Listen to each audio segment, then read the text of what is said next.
On January 4, 2026, the world was stunned. Nicolás Maduro, Venezuela's controversial president, was captured by U.S. military forces in the heart of Caracas. The city, already tense from years of political turmoil, was suddenly thrust into the global spotlight as armored vehicles rolled through the streets and sirens echoed through the night. For many Venezuelans, it was a moment that felt both surreal and terrifying, as the familiar skyline was transformed by the presence of foreign troops.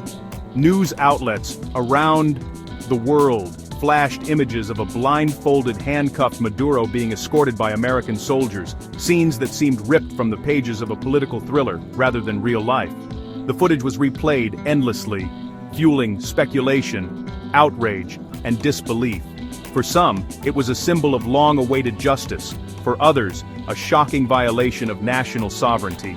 The United States had long refused to recognize Maduro's presidency, citing widespread allegations of election fraud, corruption, and human rights abuses. Over the years, Washington had supported opposition leaders, imposed crippling economic sanctions, and called for free and fair elections. Tensions between the two countries had simmered for years, but few could have predicted such a dramatic escalation. The operation itself was a lightning-fast raid, meticulously planned and executed with precision. According to eyewitnesses, U.S. Special Forces stormed Maduro's residence under the cover of darkness, catching his personal guards completely off guard. Within minutes, the president was in custody, his inner circle scattered and powerless to resist. In a matter of hours, Maduro was whisked away from Venezuelan soil, loaded onto a military aircraft under heavy guard. The news spread like wildfire, leaving the nation in a state of shock and confusion. Across Caracas, families huddled around television, struggling to process the reality that their leader was gone, and the future of their country was suddenly uncertain. The streets of Caracas erupted in chaos. Maduro loyalists, furious at what they called an imperialist invasion, clashed with opposition supporters who poured into the streets to celebrate, waving Venezuelan flags and chanting for a new beginning. The city became a battleground of emotions: anger, hope, fear, and jubilation, all colliding in a single night. The Venezuelan military, long considered the backbone of Maduro's regime, remained conspicuously silent. Their next move was anyone's guess. Would they rally to restore their ousted leader, or would they accept the new reality? The suspense was palpable, as the fate of the nation seemed to hang in the balance. Around the globe, journalists scrambled to cover the unfolding crisis. Crowds gathered in public squares, glued to outdoor screens as world leaders issued urgent statements. The international community was divided. Some condemned the U.S. action as reckless, while others saw it as a necessary intervention to restore democracy. The capture of a sitting head of state by foreign military forces is almost unheard of in modern times. History offers only a handful of such moments, each one marking a turning point for the nations involved. The image of Maduro's empty office, papers scattered and phone lines silent, became a symbol of a country at a crossroads. As the United Nations called an emergency session and diplomats rushed to respond, the world braced for the fallout. The stage was set for a global crisis, one that would test alliances, challenge international law, and shape the future of Venezuela for years to come. The U.S. framed Maduro's capture as a law enforcement action, not an act of war. Officials cited long-standing drug trafficking charges against Maduro, claiming he ran a narco-state threatening the hemisphere. The plan: bring Maduro to trial in New York, promising a fair process. Critics worldwide condemned the move as a violation of international law and sovereignty, accusing the U.S. of global vigilantism. The UN Charter forbids such unilateral force, and many saw this as a return to American interventionism in Latin America. The world was divided. Was this justice, or a dangerous precedent? China, Venezuela's key ally, immediately condemned the U.S. operation as a reckless violation of sovereignty. Chinese officials accused the U.S. of acting as global police, warning this sets a perilous precedent for all nations. The timing stung. China's envoy had met Maduro just hours before the raid, making Beijing appear blindsided. President Xi Jinping called for respect of international law, urging major powers to set an example. China vowed to challenge the U.S. through diplomatic and legal channels, not military means.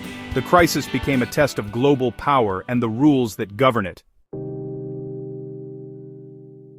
China's outrage is rooted in its core principle non-intervention. This stance is shaped by its own history of foreign humiliation and its strategy of offering aid without political conditions. China's model appeals to many nations wary of Western interference, positioning itself as a partner that respects sovereignty. The U.S. raid in Venezuela directly challenges this vision, threatening China's diplomatic credibility and its global partnerships.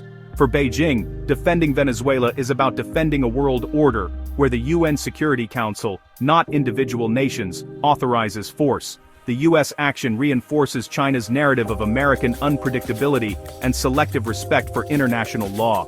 The stakes for China are both principled and strategic.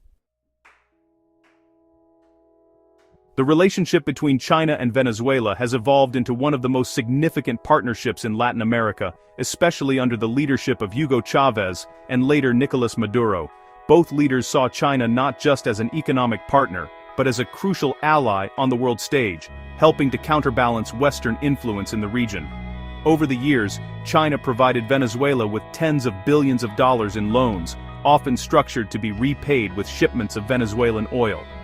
This arrangement allowed Venezuela to access much-needed cash while giving China a steady supply of energy resources. As Venezuela's economy spiraled into crisis, with hyperinflation and widespread shortages, these Chinese loans became a lifeline. U.S. sanctions only made things worse, isolating Venezuela from global financial markets and making Chinese support even more critical for the Maduro government's survival. For China, Venezuela was more than just a source of oil.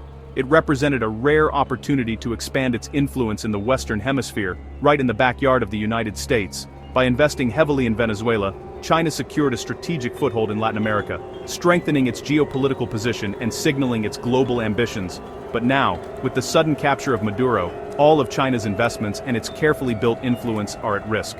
The political landscape in Venezuela is shifting rapidly, and uncertainty looms over the future of Chinese interests. The big question is whether a new government will honor the existing oil contracts and debts to China, or if it will seek to renegotiate, or even abandon, these agreements altogether.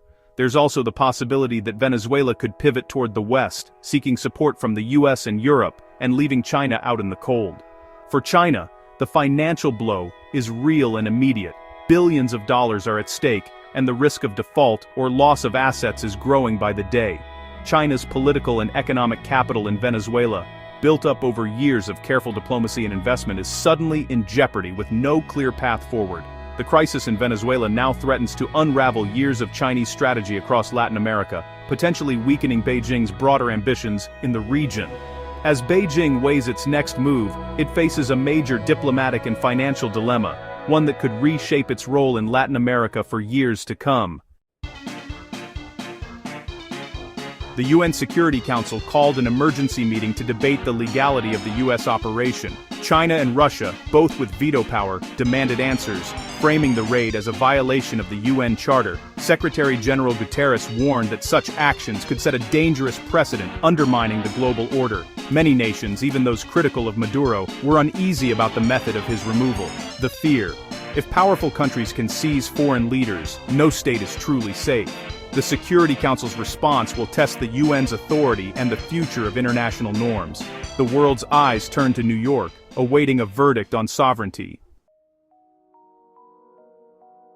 At the heart of the crisis is the question: can one nation violate another's sovereignty in the name of justice? The US argues Maduro's alleged crimes stripped him of immunity, justifying unilateral action. Critics counter that international law provides mechanisms, like the International Criminal Court, not vigilante raids. The US bypassed these channels, acting as judge and enforcer. This debate pits the pursuit of justice against the principle of sovereignty, with no easy answers.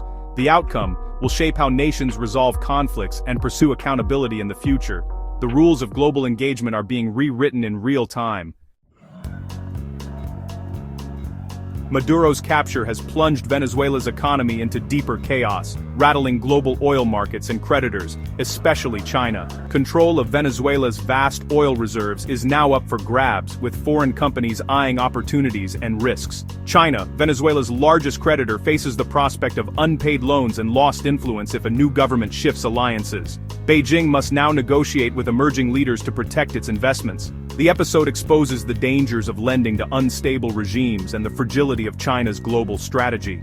The financial fallout will be closely watched by other nations with similar ties to China. Venezuela's future, and China's stake in it, hangs in the balance. Maduro's capture is a turning point, plunging Venezuela into a period of profound uncertainty. The streets of Caracas are tense, as citizens and soldiers alike wait for the next move. The world is watching closely, aware that the fate of a nation, and perhaps the balance of power in the region, hangs in the balance. The military's response will be decisive. Will they support a peaceful transition, or will the country descend into violence and chaos? The choices made in the coming hours and days will not only shape Venezuela's future, but could also redraw global alliances and shift the dynamics of international power. The United States has demonstrated a willingness to break with diplomatic norms to achieve its objectives, sending shockwaves through the international community. Some allies are uneasy, while rivals are openly critical, questioning the legitimacy and long-term consequences of such bold actions. China, though wounded by recent events, now sees an opportunity to step forward. Beijing is positioning itself as a champion of international law and multilateralism, rallying other nations to push back diplomatically and challenge the precedent set by the U.S. The United Nations is set to become the main stage for this global debate. The discussions and decisions made here will shape not only the outcome of the Venezuelan crisis, but also the credibility and authority of global institutions for years, if not decades, to come. Around the world, journalists, diplomats, and ordinary citizens are grappling with difficult questions. Who has the right to enforce international law? When, if ever, is foreign intervention justified? What are the limits of sovereignty in a globalized world? These questions strike at the heart of the international order. What rules should govern the actions of great powers? How can the world prevent abuses while still respecting national sovereignty? The answers will not come easily. They will emerge from intense diplomatic battles, backroom negotiations, and public debates now underway in capitals around the globe. What happened in Caracas is more than a regional drama. It's a defining moment that will echo far beyond Venezuela's borders, shaping the future of international relations and the rules that govern our world.